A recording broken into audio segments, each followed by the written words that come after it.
مشيتك العقروب ويمرشح للغرام ليش بعد.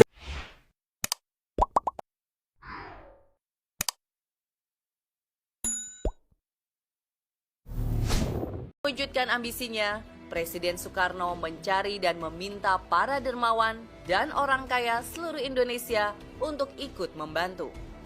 Gayung bersambut, seorang pengusaha asal Aceh yang juga cukup dekat dengan Bung Karno bernama Teku Markam menyumbangkan sekitar 28 kg emas.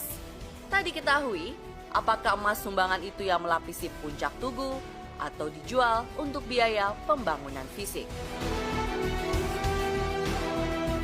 Monas ini identik dengan biaya tadi ya, ditanya biayanya ada dari Aceh, dari Bengkulu dan Cikoto. Memang benar ya, karena di sini intinya Monas ini dibangun berdasarkan sumbangan seluruh masyarakat Indonesia. Ya pokoknya masyarakat Indonesia bisa dari Sabang sampai Merauke, tapi yang klaim banyak kan dari Sumatera ya. Mengenai biaya tadi totalnya itu Monas dibangun dengan biaya 7 miliar. Nah itu